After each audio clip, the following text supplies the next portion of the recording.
नमस्कार दोस्तों, आप देख रहे हैं द टारगेट न्यूज और आज हम बात करेंगे उस मामले की जिसने पूरे पंजाब में हलचल मचाकर रखी हुई है।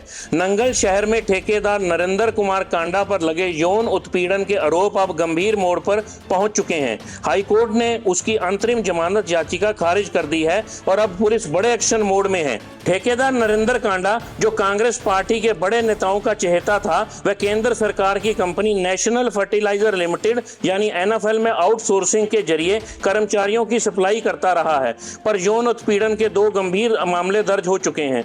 अदालत में पेश अंतरिम जमानत याचिका को पहले स्थानीय अदालत ने और अब पंजाब एवं हरियाणा हाईकोर्ट ने भी ठुकरा दिया है। इससे पुलिस को अब उसकी गिरफ्तारी का सीधा रास्ता मिल गया है। लेकिन इसी बीच पुलिस के एक वरिष्ठ अधिकारी द्वारा नरेंद्र कांडा को अंदर खाते सहायता देने की बात सामने आई है, जिसने पूरे प्रशासन को सवालों के घेरे में ला खड़ा किया है। अब जांच की सुई सिर्फ आरोपी पर ही नहीं बल्कि उस राजनीतिक संरक्षण पर भी टिक गई है जो उसे बचाता रहा है। आपको बताते हैं क्या है पूरा मामला। एनएफएल अस्पताल में कार्यरत एक महिला नर्स ने शिकायत दी कि नरेंद्र कांडा उस पर यौन संबंध बनाने का दबाव डाल रहा था। विरोध करने पर उसे गंभीर परिणाम भुगतने की धमकी दी गई। एफआईआर तो दर्ज हो गई, लेकिन आरोपी फरार हो गया। राजनीतिक प्रभाव और नेटवर्किंग के चलते उसकी गिरफ्तारी टलती रही। इसी दौरान एक और युवती ने पुलिस में एक नई शिकायत दर्ज करवाई, जिसमें कांडा पर फिर से यौन उत्पीड़न का आरोप लगाया गया। हाईकोर्ट ने दोनों मामलों को गंभीर मानते हुए स्पष्ट कहा, किसी भी कीमत पर इस आरोपी को अंतरिम राहत नहीं दी जा सकती। आपको बताते हैं, पहले से विवादित है ठेकेदार कांडा। सूत्रों के मुताबिक नरेंद्र कांडा पर पहले भी वित्तीय गड़बड़ियों, कर्मचारियों से बदसलूकी और फर्जी दस्तावेजों से ठेके लेने के आरोप लग चुके हैं। हर बार वह सिस्टम का फायदा उठाकर बचता रहा, लेकिन इस बार माननीय अदालत ने कोई ढील नहीं दी है।